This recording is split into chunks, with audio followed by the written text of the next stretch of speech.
Gavumenti ya Uganda eyimiriza gavumenti ez'ebitundu okusolooza omusolo ogw'ettuluba erya trading license okuva ku bakugu abatunda eddagala aba pharmacy, amalwaliro, bannamateeka wamu n'abakugu abalala ab'ebiti ebiringa ebyo. Ebibiina by'abakugu ebyenjawulo nga eky'abannamateeka ekya Uganda Law Society, eky'abasawo abatabula eddagala, eky'abapunta n'ebirala byekubira enduulu erisaba abawolereza gavumenti olwa gavumenti ez'ebitundu okubasolozangako emisolo gino egya trading license, ng'ate kino ebibiina bino bigamba nti kibadde kikyamu. Mu bbaluwa essiddwako omukono ssaabawolereza wa gavumenti ya Uganda Mugambe Nsumika Kiryowa Kiwanuka eri abakulira emirimu mu zi disitulikiti ne minisita avunaanyizibwa ku nsonga za Kampala, gavumenti egamba nti kikyamu gavumenti ez'ebitundu okusolozanga omusolo gwa trading license okuva mu bitongole nga banka, National Drug Authority, Forex Bureau, bannamateeka, abatabuzi b'eddagala n'ebitongole ebirala ebiringa ebyo, kubanga kino kyayimirizibwa kkooti etaputa ssemateeka. Minisita avunaanyizibwa ku nsonga za Kampala Jati Nabbengo Minsa Kabanda ategeeza laadiyo ya Kabaka Kyabasa Ensajja ti gavumenti ez'ebitundu zibadde zikola kikyamu okujja trading license ku bitongole bino, n'abakugu abo aboogeddwako mu bbaluwa eno eya ssaabawolereza Nsumika Mugambe Kiryowa Kiwanuka nga zaagala okwongera ku nsimbi ze ziyingiza. Abadde nga bajja ne bakukwata gafula nga tomanyi ne bakugamba nti sasula kino na kiri nefe tuwa omusolo gumu wetuwa medical cars kila kubadde gwewa mu clinic ezaffe gwewa mu pharmacies gwewa mu dental clinic wonna ndi mpuufu okuba nti bakyongera ekyogerako abantu balekerawo bakwata society ne bavajjako ssente. Abatuuze b'e Nansana ku Masitoowa bakeeredde mu ntiisa, magulu 10 bw'esaabadde abantu 2 omwe muttiddewo amakya g'olunaku olwaleero. Abeerabiddeko n'agaabwe bagamba nti akabenje kano kavudde ku bagoba ba bodaboda ababadde bayombera ku luguudo ne beerabira nti bali mu luguudo wakati era magulu 10 beekanze neekange ng'emaze okubatuukako. Kajuniza Falo omutuuze w'e Nansana wano opposite big zone Nansana ku Masitoowa, omuvuzi wa bodaboda abadde aweseeko omusaabaze omukazi ng'abadde e Kampala, bagamba nti wa bodaboda ono abadde alina wa bodaboda munne gwayomba naye kati neyeerabira nti ate atuuse mu mbirizi za tireera, agenze okwekanga ng'ali ku tireera n'emulinnya n'emukirawo ye omusaabaze gw'abadde aweseeko amagulu ko egamenyera ne bamukwata ne bamuyolayola ye bamutwalidde nakusa okumutuusa mu ddwaliro emulamu. Owabula omuvuzi wa bodaboda abadde ku UFS 028 emmotoka basobodde gikwata era eri mu Lubigi wali abanyema be bamenya. Poliisi etuuse mu kifo kino n'eggyawo omulambo n'emmotoka ekoze akabenje n'ekwatibwa nga n'okunoonyereza bwe kugenda mu maaso. Manya obuvune obuddo obw'eddembe lyo tonyigirizibwa. Ddembe lyo ery'obwebange. Ddembe lyakukyusibwako Chalkmail. Omutwe gukuluma, musujja, mugongo, magulu oba tewewulira bulungi. Nywa Chalkmail okwongera amaanyi mu basirikale b'omubiri gwo okulwanyisa n'okutangira endwadde. Eddagala lya Chalkmail lisange mu famasi zonna era lyakakasibwa ne NDA. Omuntu aliko obulemu ne bw'abeera tayogera akkirizibwa okuwa obujulizi mu kkooti nga munnamateeka Simon Kigundu bw'annyonnyola. Omujulizi yenna atasobola kwogera oba aliko obulemu bw'obutayogera abamu bwe bayita bakasiru, singa abeera nga wakuwa obujulizi mu kkooti waddembe okubuwa mu ngeri yonna oba mu mbeera yonna esobozesa kkooti oba abantu bonna bali mu kkooti okubutegeera, either mu buwandiike oba ng'akozesa obubonero.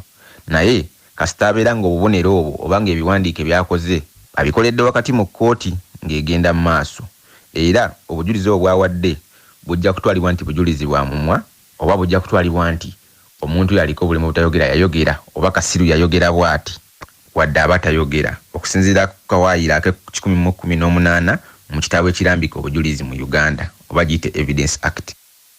Minisita wa gavumenti ez'ebitundu mu Bwakabaka bwa Buganda ow'ekitiibwa Yozefu Kawuki ayongedde okulabula ku bantu abayisa amaaso mu Bwakabaka bwa Buganda, agambye nti bano balabe ba Uganda nga bino abyogeredde mu ssaza lya Kabaka Buddu bw'abadde nga atalaaga ng'asomesa abaami ba Kabaka ku magombolola. Omusasi waffe Sozi Ssekimpi Lwazi ebigambo bya minisita bimugudde mu kutu. Oweekitiibwa Joseph Kawuki asinzidde ku mbuga ya Ssaabaddu Kagolo mu kibuga Kaliisizo bw'abadde ng'akomekkereza okulambula kw'ennaku ebbiri kwamaze mu ssaza lino ery'e Buddu ng'asinkana abaami ba Kabaka mu bitundu eby'enjawulo nga yatandikidde Nabulemu n'agenda e Kasasa bw'atyo ekiwejjo n'akimala wano ku mbuga ya Ssaabaddu Kagolo ng'era wano alambudde emirimu gya Ssaabasajja Kabaka egikolebwa mu kitundu kino nga n'ebifo byonna eby'enkizo abirambudde. Oweekitiibwa Joseph Kawuki asinziddewo n'agamba nti abantu ensangi beefunyidde okuyisa olugaayo mu Namulondo n'agamba nti ebigambo ebyo byonna ebitali bya buvunaanyizibwa ebyogerebwa eri Obwakabaka biba byogera abantu abatalina buvunaanyizibwa. Omuntu yenna akugamba nti nno wasobola okubaawo Obwakabaka Kabaka nga taliwo kuba kwebuzaabuza ng'afukaana aba. Awo nno mbasaba mumanye nti nno ekigendeerwa kye kibeera si kituufu. Oba kiba ekituufu abatafuddeyo kwefumiitiriza. Sinakindi ayinza okuba nakigwanyizi. Obwakabaka awatali kabaka tebukola ki tebuliiwo. Ne bulina emisingi egibukola. Amasiga asatu okuyimiridde Obwakabaka tujja gakoonako mu kiseera ekituufu. Tulina obuvunaanyizibwa ffe obutaganya nsonga n'emu semasonga n'emu kumogolwako. Tulina obuvunaanyizibwa obutaganya abantu kujolonga Ssaabasajja Kabaka. Kabaka waffe tumuwe ekitiibwa kye eky'Obwakabaka. Ye omwami wa Ssaabasajja Kabaka amukulemberako essaza ly'e Buddu Pookino Jude Muleke naye agambye nti kati bali mu kulwana bw'ezizingira okulaba nga abantu bakomawo ku nnono ez'okutegeera amaanyi g'Obwakabaka ssaako n'okuba nga bagoberera ennono. Era n'agamba nti abo bakyagenda maaso n'okweyambisa emikutu gimugatta abantu nga batyoboola Namulondo. Agambye nti bano si baabuvunaanyizibwa era si kyampisa. Nti mwewale emitimbagano okujjako amawulire agatali matuufu. Ensonga ey'okuli kwe kulaba nti abaami eno ku mitendera gyonna bamanya nti ku ssaza ye watuukira amawulire agava embuga ate ne gabakkirirako nabo ne bagasaasaanya. Awo nno ensonga enkulu yakumanya bwe tutambuza emirimu mu mitendera bwe tusobola okuweereza nga situkuubaga. Oweekitiibwa Joseph Kawuki yawerekeddwako omwami wa Kabaka amukulemberako essaza ly'e Kabula Lumaama saako ne Kaggo saako n'abaami ba Kabaka bala bangi ababaddewo. Era nga bonna bakkiriziganyizza nti ebinojjo bwa Kabaka bagenda maaso n'obuweereza buno. Ku lwa CBS FM radio y'obujjajja nze Sose Kimpirwazi Kyotera Buddu. Ogambwe bugagga wano ku CBS FM. Musawo Rose Enjo Namigadde agamba nti omuntu bw'alya emmere ateekwa okunywa amazzi okusobozesa emmere okukola obulungi mu mubiri. Omuntu yandiridde ng'emmere nga kuliko amazzi gayambako mu processes nnyingi ez'omubiri, gayambako okuregulatinga ebbugumu ly'omubiri, gayambako mu kutambuza nutrients kubanga gasangibwa ne mu musaayi, gayambako okutambuza nutrients all over the body. Nga kuliko emmere ezimba omubiri, emmere ewa amaanyi, amasavu, mulimu amasavu amalungi agayambako okukola nga shock absorbers. Shock absorbers ezo zisangibwa katugeze nga mu ngalo, wansi mu bigere n'okuliraana internal organs. Mu katundu kaffe nze nga bwe ndaba tukuleetera abantu abagundiivu nga baddamu ebibuuzo ku nsonga ezisiiwa bannayuganda. Embiranye wakati wa Minisita mu yafeese ey'omumyuka wa Pulezidenti wa Uganda era omubaka wa Paalamenti omukyalo wa disitulikiti y'e Buyikwe Nankunda Kajenyi Diana Mutasingwa n'abadde omubaka wa gavumenti mu disitulikiti y'e Buyikwe Omumbejjajjati Namugenyi Hawandege yaviiriddeko RDC ndege okuwummuzibwa ku ntandikwa ya Ssabbiiti eno ebintu ne bimufuukira kkomekome ng'erigenda ebubebbere. Ye buvuddeko wabaddewo okuwanyisiganya ebisongovu wamu n'okulangiragana wakati wa Minisita Nankunda Kajenyi Diana Mutasingwa ne RDC Namugenyi Hawandege ku ngeri enkayana z'ettaka gye zikwatiddwamu mu disitulikiti ey'e Buyikwe nga zifuuse kasonsomolera ng'eriggwa ly'ettovu lisonsomolera ne gye litafumise. Kino nno kyawaliriza Minisita avunaanyizibwa ku nsonga ez'obwa Pulezidenti Babiri Emile Babalanda okuwandiika ebbaluwa ku ntandikwa ya Ssabbiiti eno ng'eragira RDC Omumbejjajjati Namugenyi Hawandege addeko ebbali nga bw'anoonyerezebwako. Mu katundu kaffe kanaka nze nga bwe ndaba tukuleetedde Minisita Nankunda Kajenyi Diana Mutasingwa nga yanukula ebibuuzo ebimubuuziddwa Alex Nsubuga Katabalwa ku nsonga zino na lwaki abakulembeze b'e Buyikwe tebalina kye bakozeewo okutaasa ettaka lya gavumenti ery'enjeru eryegabanyizibwa abanene mu gavumenti ya Uganda okuli ne Minisita Major General Severino Kahindo Otafiire. Honorable. Yes. Kululi mwafuna obutakkanya ne RDC mu nsonga z'ettaka. Zibu bwava ku ki? nze nali ku mukolo actually nali sibimanye bigenda mu maaso waliwo abakyala ne bajja nga badduka nga bakaaba abakyala nga bagamba bali kuba nnyumba yaffe ne mbagamba okay ani ali kuba ennyumba nga bagamba RDC nga gamba RDC really ne nkubira RDC namukubira emirundi nga 10 nga takwata kozi zange nga ntuuka ku nnyumba nga nsanga abasirikale yali azina abasirikale abali awo RDC ayimiridde ng'amubuuza lwaki nkukubira amasimu gange tukwata ng'amubuuza kiki ky'oli mu kukola kiki kino nga ngamba nti no I can explain ne mugamba before you explain kino ky'oli mu kukola kiri mu mateeka oyina court order andaga court order njogera naye yeeyongerayo njogera naye yoyongerayo nimva mu mbeera ng'omuntu yenna saaba mu mbeera nti olw'okuba nti nina oba ki okuva mu mbeera yali busungu okulaba nga bakuba ennyumba nga nyina reports abantu abankubira ku nsonga z'ettaka zeyenyigiramu so ekintu nenva muki mu mbeera ng'omuntu yenna bwe nava mu mbeera ne mugamba kyokola tekiriyo nangamba nti yabadde ateekawo oluggi nemubuuza oteekawo otyo oluggi ku ddirisa kale n'osanga nti akavuyo kali ebuyukwe keeyongera bweyongezi ku nsonga z'ettaka nanti honorable bagamba nawe engeri gye wakwatamu ensonga teyali ntuufu nkugambye nti nange ndi muntu tosobola kuŋŋamba nti osanze ennyumba ku muliro ennyumba ekola ki n'ogamba eyaka omuliro n'ogamba kangende nno ne fire brigade osooka n'okola ki n'otaasa tosobola kusanga muntu bali mutuga n'ogamba kanziruke ku poliisi osooka n'otaasa ekiki ekiriwo so nze ensonga abantu abamu baagiraba bubi basinze kyemmanyi nti ensonga z'ettaka teziriimu kwogera bulungi ensonga z'ettaka lutalo nti nze ng'omukulembeze ate nga MP mu disitulikiti yange sisobola kulaba nga bakuba ennyumba y'omuntu nange nentunula oba nemugamba omanyi kyokola kibi kiveeko yingira emmotoka tugende no nze ndaba kyenakola kikyali ekituufu naye RDC naye yali agamba yalina court order. There was no court order because if there was a court order singa nsubira charge mu district. Okay, let me say there was a court order. Where was the district security committee? Ate yali chairperson wa district security committee. Ate bw'aba ina court order abantu abalina okukuba mbadde manyi ba bailiffs baaliwa lwaki yakozesa abantu beyajja nabo. What were the procedures used? Lwaki police teyajja ku ground naawe? Lwaki wakozesa UPDF personnel? Bali bakuumi be. Ate we yali akubira ennyumba wali kumpi ne police meters. Why wasn't the police in the know about this issue that was happening on the ground? So byonna byenakola byali mu mateeka. Maybe na losing my cool ng'omuntu yenna ng'omukulembeze zera kye bakunenyako because nze kinalinda banali sikirabangako nze nali mbiraba ku TV. Honorable naye nti obuyinza president yabuwa RDC okola otya okulanga arwanira b'ebibanja era RDC yagamba yali arwanirira abantu be bali bagobaganya ku kibanja ekyo okwo kwe kulwanirira omuntu wa bulijjo olowooza okumukyusa kinajjawo nkana z'ettaka mu buyikwe kino ekyaliwo tusuubira nti bw'aba bamututteko awalala ffe ng'abakulembeze tusobola okutuula wansi ne tuyamba abantu baffe ensonga zaffe ng'abanabuyukwe ne tuzigonjoola sinze ayalagidde nti aveeyo because obuyinza obwo si buyina mbugwe yaperereza naye ye Hawandega agamba nti talina buzibu naawe gwamubaddeko obuzibu olutalo lw'ettaka teririimu kubeera nga tuli personal no because nze ndi focused ku bantu bange ab'ebuyukwe anti era yagamba mu byabufuzi munoonya buwagizi temwagala kwogera kituufu abantu be bali bakubira ennyumba ebyo byali byabufuzi n'omuntu wa bulijjo n'omwana bebi akiraba nti byali byabufuzi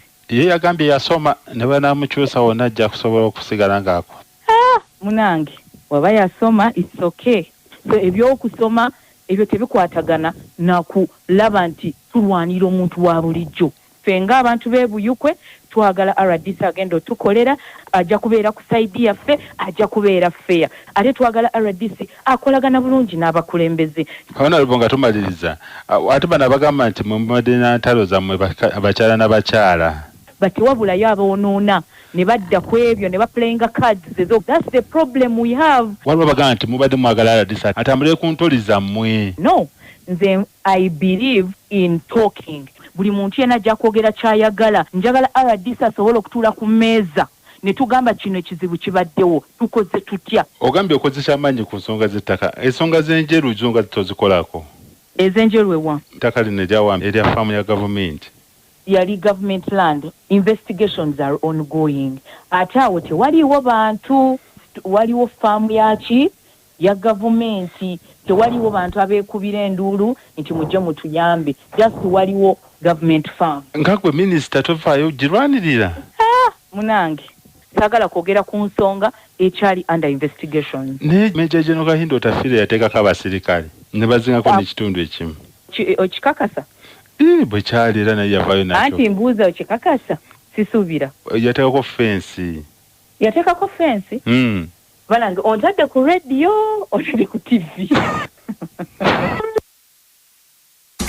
Amawulire g'ebyemizannyo mu mawulire gaffe agakya Basafama gakutuusibwako Sedika Real Estate abatunda n'okugula ettaka ku nguudo ez'enjawulo mu Uganda yonna. Basangibwa ku Galuleba Building ewa Kiso. Essimu noti 7 noti 2 439 377.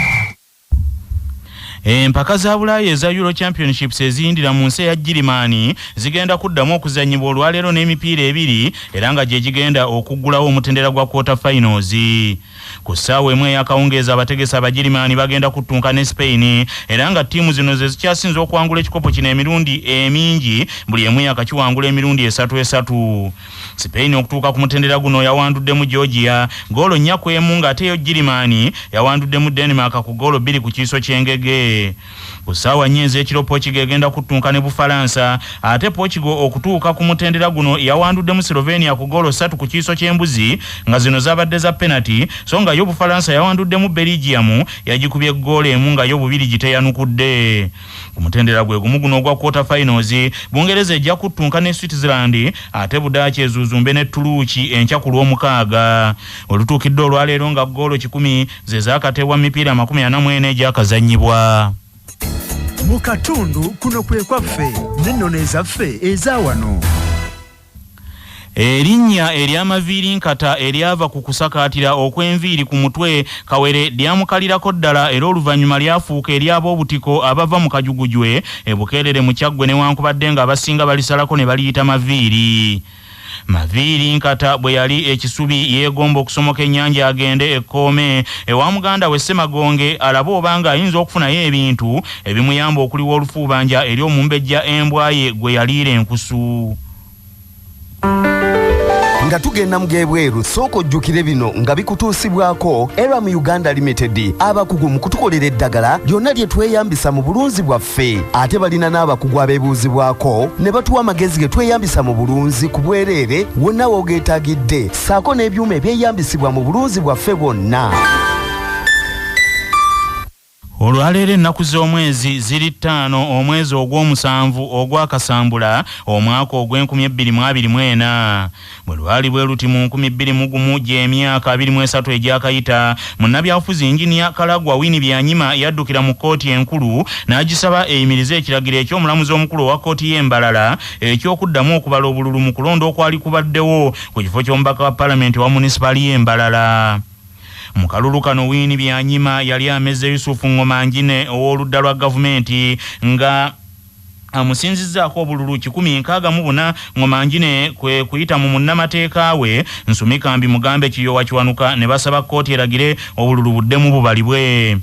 Winnie Byanyima yeemulugunya nti bokisi z'obululu eziwerako waaliwo abagezi abaali bazikuttemu era okuddamu okubala obululu kuba kugenda mu maaso. Omulamuzi Kibuuka Musoke n'alagira kuyimirizibwe mangu omusango guno ne guzuuzumbya kkooti era gye byaggweera nga Winnie Byanyima kkooti enywezezza okulondebwakwe ng'omubaka wa paalamenti wa munisipaali y'Embalala.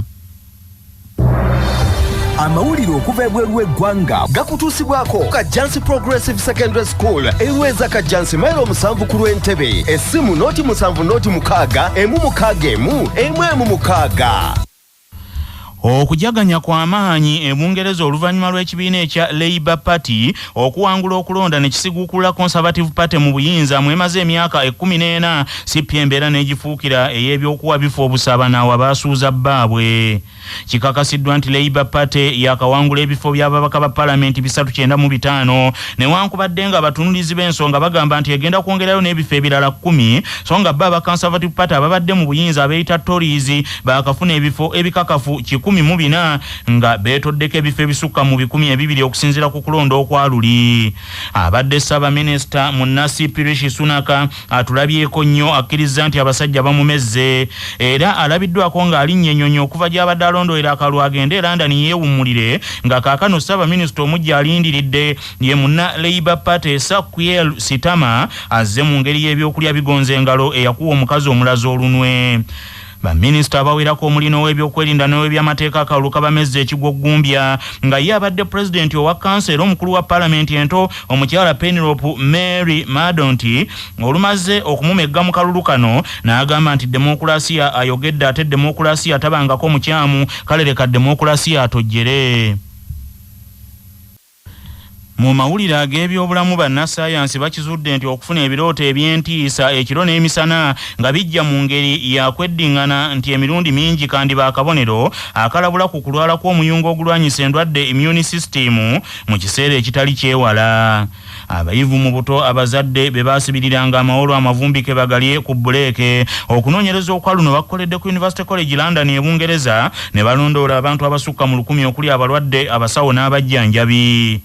Bakalimagezi bakizudde nti abantu abasinga abafuna endwadde enzibu eziva ku muyungo ogulwanyisa endwadde omuli ezo ezireetera omuyungo gwennyini okulwaza omubiri naddala amagumba ennyingo n'obwongo nti boogera nnyo ku kuddiringana okufuna ebirooto ebikanga mu myezi egyakulembera okulwala kwabwe.